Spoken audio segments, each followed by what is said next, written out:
because all the guys that subscribe to me will get this feed, and we are now live. So let's hear if we've got you live on the show. Gavin Funzel is now live, and I've got him on speaker, so we're able to chat. Gav, right, let's go straight back to the beginning. You as a jockey rode in South Africa for many years, and I know that during your tenure, there were certainly a lot of meetings that were cancelled because of jockeys' protests. That was before you moved to, did you go to Macau? Yes, that was obviously before Macau. It was after America, so in between America, Mauritius, and then at the end came Macau. And once you rode in those areas, you obviously realized what we said all along. We used to moan like hell about you guys going on protest and going on strike and not riding. And you realize that actually horses race in any conditions, and they're amazing athletes. And nothing happens. Well, I'd really like to enlighten, our punters and our race fans and our followers out there, and the whole situation and the mindset in South Africa. Let's go back to the 80s, 70s or 80s. Let's go back, James, to when you were training more or less in your heyday in the 80s and then earlier than that in the 70s. I started riding in 75, and it was only around about the late 70s, 79, 80 that the protest started. I clearly remember Raymond Rhodes being sort of the main head honcho in terms of getting us going, in terms of moaning about the tracks and all sorts. So you might be able to concur with that, going back to the days of Gosford Park and Newmarket and Turkey with that era of jockeys. That in the 60s and 70s, I don't think, and I stand to be corrected, that there were any jockey protests. Would that be correct? Well, all I can tell you, I started in January 75, and my first year training, I'll never forget, at the Vaal. It was in that old rickety weighing room that they had, where the sort of saddling area was behind the saddling ring now. Exactly. That little place was the jockey room, and I remember I was training at the Vaal, and I remember getting to the course, and there was an absolute downpour, which sometimes could be those summer thunderstorms at about 12 o'clock, and it bucketed for about 3/4 of an hour, and then the next thing the sun came out, and the jockeys, and I'll tell you who was involved in those days. It was Gerald Turner and Marty Skuman, said, no, we can't ride. It's too dangerous. There's too much water and it's too dangerous. And Walter Lewis was the chief stipend in those days. And he went out for a track inspection. It didn't take more than 2 minutes, 3 minutes. They walked around and came back in. And he said, look, guys, you're going to ride. They were all standing there in the sort of weighing area. And they said, no, it's too dangerous. We're not going to ride. So he said, okay, all in my office. They took them all into his office. He said, right, I'm giving you 5 minutes. Those of you that have your saddles on the rack to ride, will ride, and we'll get this meeting completed. Those of you that don't have your saddles on the rack, we're going to find replacement jockeys, or we're going to scratch your runners. And you've got 2 weeks off. Remember, we only race Wednesdays and Saturdays then. You've got 2 weeks off. Don't come near my race course for 2 weeks. Well, 5 minutes later, all the saddles were there, and we went on. We raced the meeting, no problem at all. So it does show you that that's about the first time I ever saw it, but I was in the beginning. And then we obviously had a lot of protests when we had thunderstorms or we had problems. And never lightning, funny enough. That only came later. Yes, that only came after they introduced lightning detectors. And but quite right, James. So that was 75. I started in my first race was in 76. And so I never knew about protests. It sort of gained focus more towards the late 70s. And but the bottom line is, yes, so the jockeys, if it was up to the jockeys at that meeting at the Vaal, they wouldn't have been racing. But because there was a stipendary steward who had come from the old school, where jockeys never even had goggles to race in, never had proper skull caps. I'm not saying it's right. I'm just saying that's what it was. And they raced through that. And so old school, like Lewis, wouldn't hear of it. And so therefore they raced. And let's ask the question. Did horse fall, James? No, I must tell you, in all my years of riding, and racing, and I rode in some horrible conditions in England. I never saw a horse fall except for jockey error. Okay. And I know I had a few horses fall with me. I had 27 falls over the jumps. And I can tell you, every single one of them was my fault. It wasn't the horse's fault. Horses are amazing. They're amazingly athletic creatures. And even if you sit balanced when a horse is going down or come over a fence and you sit balanced and just hold the reins lightly, they normally pick themselves up. The problem is that we see a wrong stride and we kick him into a wrong stride. All those type of things, talking about jump racing. But I've seen horses race in Argentina in torrential rain. I never ever see a horse fall because of the going. Well, let's fast forward the whole thing. So, of course, now we go into the late 70s, 80s, and then the protests start, and then they start buckling to the jockeys. It was more, I remember it quite well. Raymond Rose really put his foot down in about the early 80s, late 70s. And it started then when Menton started to gain traction. And that was the beginning of the end. And so jockeys in South Africa eventually, up and fast forward to today, actually have got no clue on what bad going is. They don't ride on bad going. Because as soon as there's a bit of rain or there's a slightly false track, they protest, that's the end of the game, and they all stick together. So I went to Macau and rode in Macau, where I arrived there thinking protests, obviously in South Africa with the norm. And then I rode in Macau, and as you've just described jump riding, I'll tell you about flat race riding in bad conditions. Horses do not fall. Yes, occasionally, and I won't say they never fell, occasionally they did fall, but that is the extreme in Macau, and we never stopped, even though we fell. We still carried on. So, well, that's bad luck. But really, it had to be very, very, very bad for you to fall. But you did fall, and you still didn't protest, okay, because there you rode or you went home. So anyway, the bottom line is that I then learned about bad going and how horses are resilient and how they can balance themselves, just as you alluded to with the jumps. I must be honest, I'm too scared to never ridden over jumps, so well done to you. But at the end of the day, horses are brilliant and the one thing I always knew I was going to become a trainer. I was conscientious and observant about how those horses pulled up that raced in those conditions. And they would race in the absolute ball, and next week they're back again. 1 week later, they race in the game. Sound as a bell, no problem. Pulls up down, and so horses really, it takes a massive problem for a horse to actually fall. So we've never seen it in South Africa as such, horses falling in bad time. So what I'm saying is that the jockeys don't. When I said in my rant, and I'm sorry it was a rant, but nevertheless, there has been some good come of it, and I'll come to that just now. But when I said that the jockeys aren't qualified to determine what a good track and a bad track is, they really aren't. They've never ridden on a bad track. And if they had some overseas experience, they would have understood what I was saying. And we'll get to it later, they've presented to the fact that they maybe have to lower the expectations on track a little bit, because if they carry on like this, the game will be doomed. Okay, so now, when I say they weren't qualified to say that, I really mean it. So we have to then fast forward the whole thing to what happened the other day on the poly. So now the jockeys ride on the poly, and the poly is not pleasant. And some of the jockeys say it's not pleasant, some of them say it's not good, and others say it's dangerous, and others say they never felt anything. So you've got 4 or 5 different opinions. So what is that actually? And we raced the first race without incident, without a problem. So, of course, what the whole year, so the jockeys focusing and then he came and making my story. The jockeys come back to me and they're speaking about this now. They said, Gavin, look, the polytech hasn't been good. I said, understand that the polytech hasn't been good.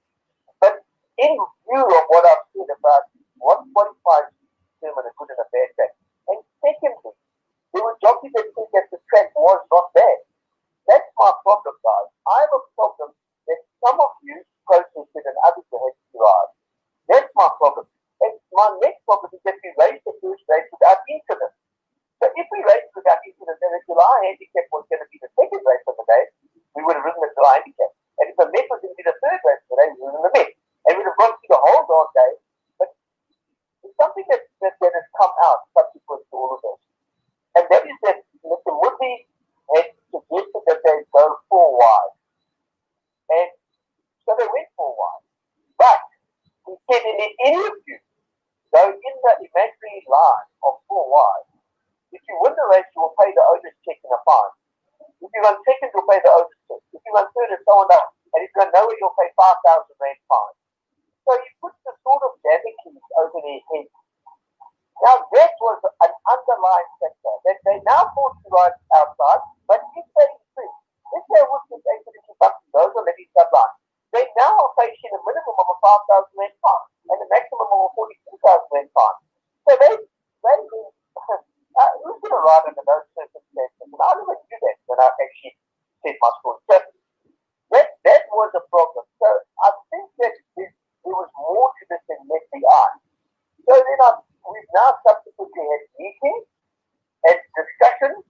But as for Marcus, I've spoken to Warren Kenny, I've spoken to Stephen Lemela, I've spoken to, and we're going to now really, I think the guys, please, you have to lower your expectations, and they agree that they need to relook at it.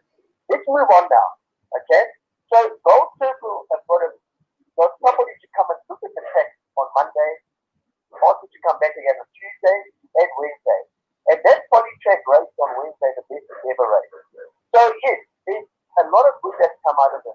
One of the good is that the jockeys are going to lower their expectations of what a bad track is. And the second good is that Gold Circle have really been proactive in looking at polytrack. I'll tell you about the polytrack. Let's go with the first. I'm sure you're listening. Yeah. Let me tell you about the polytrack. Up to now, on normal hot days, they spray that thick mat enough. Then when I was cooking that, they are covered in poly. They cough at the back. The jockeys are covered in poly. And I thought, well, that's what the poly is. Kudos to the jockeys who've actually been riding through that, they should indicate, because they were going to these conditions. But never, they have been riding through what has appeared now, because on Wednesday, having two track differences and really worked this track for 2 days. I had a horse running the first race, and I took particular notice of a first timer who was in the middle of the track. There was no stuff on it, and all the trainers agreed that the track was much better first, but all the jockeys said that the front track was playing much better. And it also made a lot clearer. It wasn't coming from not clearer, but first. Horses were coming from the front, from the middle, and from the back on Wednesday. So what good has come out of it is 2 things. Number one, Gold Circle has looked at the track and are improving it. Number two, the jockeys have agreed to lower their expectations and to play more, a little bit more, which has to happen. It's desperate for us to survive in South Africa. Yeah. So what actually happened? Okay, what did they do to the track on Tuesday? Because Monday they obviously never worked on the track to change it, to make it that much better. Because this has been in the handbook from day one, and I can tell you, I've spoken to Peter Morrison. I've had him on this show a couple of times, and he built the poly track, and he says that maintenance is key. That's all. Maintenance is key, did you say? Yeah, maintenance is key. He says maintenance is key. If you maintain it as per the handbook, and that means that you've got to turn it every day, which they never do. I can tell you because I know I play golf there quite often. It's turned whenever, before race meeting. Sometimes it's left for quite a long time without them even having an implement on it. So it's key. So what they did in those 3 days, Monday, Tuesday, and Wednesday, was they got somebody that they brought somebody in, okay? And he, I don't know, because I haven't asked all the questions in and out, what happened, what he did, but he worked for 3 days with management, with the track management. And obviously they did suggestions, there was whatever it was. I don't know what this, you have to ask them what they did to change it. But then the guy did phone the CEO the South American by pitching whatever that is there. Because the track has played the best I've ever seen it, in my opinion. Look, we've got it our way to see how it plays, we're really hot better. But at the end of the day, between the jockeys and the track's management, or the track managers, things have to change for us to actually survive. And I think they are changing. And I hope they are. We are going to meet soon with the jockeys, the track management, the staff, everybody. And with the movie, I'm not going to blame him either for hanging a sort of vanity as the jockey is. Because he's also trying to do the best he can in the difficult circumstances. And desperate situations sometimes call for desperate measures, and we all make mistakes. Also, we're short touched under pressure. Trainers make mistakes, and there, 200 sessions, whatever it might be. That's it. But the bottom line is what I'm really, really aiming for. And I want to have a meeting, and everybody's agreed to it. All the role players around the cell have agreed to it. A meeting with a whiteboard and sit down with the practice masters, the staff, the vets, the track managers, the doctors and the trainers, everybody that's involved. And let's show the idea that racing can be great again. That's what we need to say. You know, to coin Donald Trump statement that American can be great again. But you know what? If you large degree the economy came right, I'm thinking of the 15 every day. But sometimes don't you wonder, but there is a big become great again in terms of the economy before COVID. Okay? But I have this vision, and I want to tell it to everybody, because you, with your program on YouTube, me training also, the apprentice master, the staff school, the vets, the coaches, the bookmakers, the jockeys, every single solitary player, the managers, everyone needs everyone. We need each other. So we've had a gaming classes for the past 10 years. Okay? What I want us to do is really make racing great again. Sit down together with the idea that it's never been more imperative that all of us make racing great. Okay. I agree with you. I agree with you 100%. And what I'm prepared to do is I'm prepared to put my name in the hat as a moderator and run the show. Make sure that you don't get into this argument, slinging, debating, which these things all degenerate into. We will welcome you to the meeting when you have a change, and so that your name goes down on the list. Because at the end of the day, what we want is we want the pot of honey. And we want all the bees, which are the punters and the owners out there, to come and eat out of the honey pot. That's what we want. At the moment, I don't want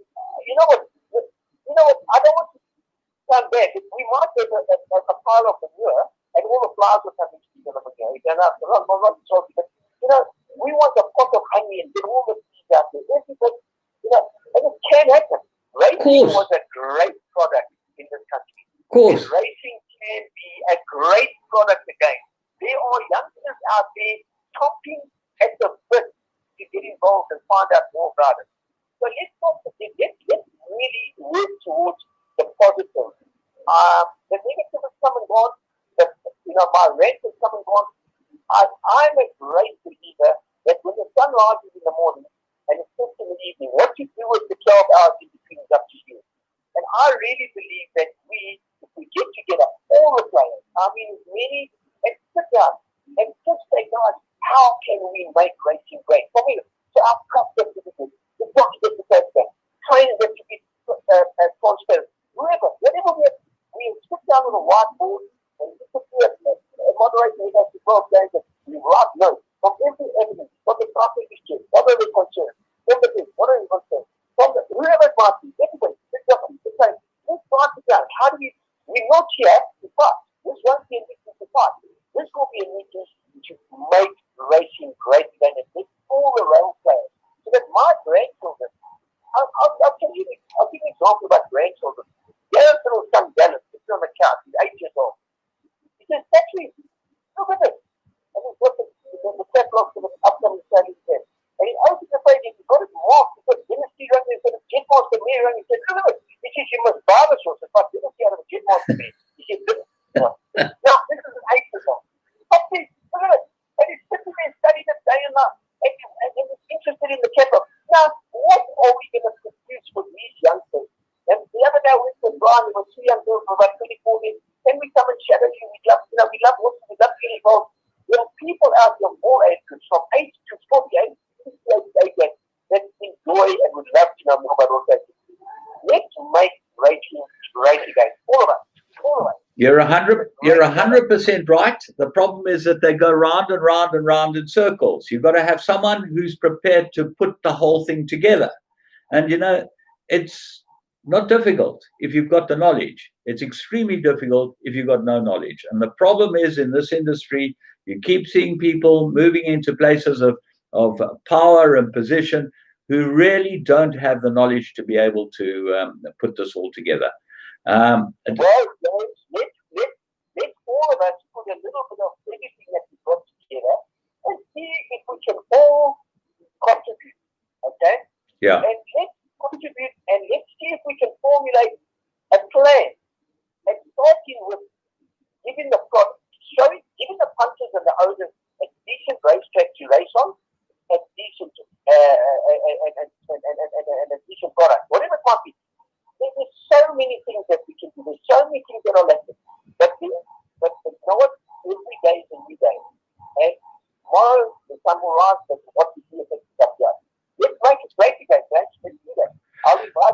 Gavin, it's been it's always a pleasure to chat to you. You've enlightened us to what goes on, what's happened, and to what plans there are. And we really would like to be part of these plans. I know that there are people out there that watch the show. We get quite a lot of people watching it, and they'll listen to what you've got to say. And hopefully the right people get pulled in and get this thing done, because it's the only way forward. Thank you very much, James. Yeah, let's get to the end of the day. A thoroughbred racehorse, there's something about the outside of a thoroughbred racehorse that's very good for the inside of a man or a woman. You're quite right. And we need to use the thoroughbred for what they were used for in the years gone by, where there was such passion about seat quantity, such passion about innovation, and about equal flight, and the rest goes on and on and on. And we need to create some passion about the thoroughbred and how we're going to get to discuss. Thanks, James. We have ideas. Thank you so much, Gavin, for joining us, and thanks for all your input. It really is enlightening, and all the best. Hopefully you have a good weekend and a good day tomorrow and a good evening. Thanks very much, James. All the best. See those punters and owners and fans out there, bear with us, give us your input as well, and keep coming. We're gonna work together. When I talk about us, I mean the owners, the trainers, the punters, the bookmakers, the owners, everybody involved. Let's just enjoy our sport of teams. Great show. Thank you, Gavin. All the best. Thanks, James. Gavin van Zyl. Well, there's a man who spends a lot of his time thinking about this industry. He's very involved. He has syndicates that he's put together. And I mean, they've been extremely successful. The Van Zyl team has been really successful. He's got a son, Gareth, who really looks like a go-getter. And I like the way they're prepared to be open, transparent, and honest. I think that's the way they've been brought up. And I really am impressed with the whole team. And it was very good to have him on the show. And hopefully it's enlightened all of you a little bit as to what goes on, as far as some of the inner circles and workings of racing are. And certainly this polytrack incident has brought it to the surface. I'm hoping you have a great weekend. I'm sorry that we cut off just before we got Gavin on the last show, but that just had some interesting information. This has been a show which has been giving you the bottom line. So enjoy the weekend. Until next time, from me, James Goodman, have a good one.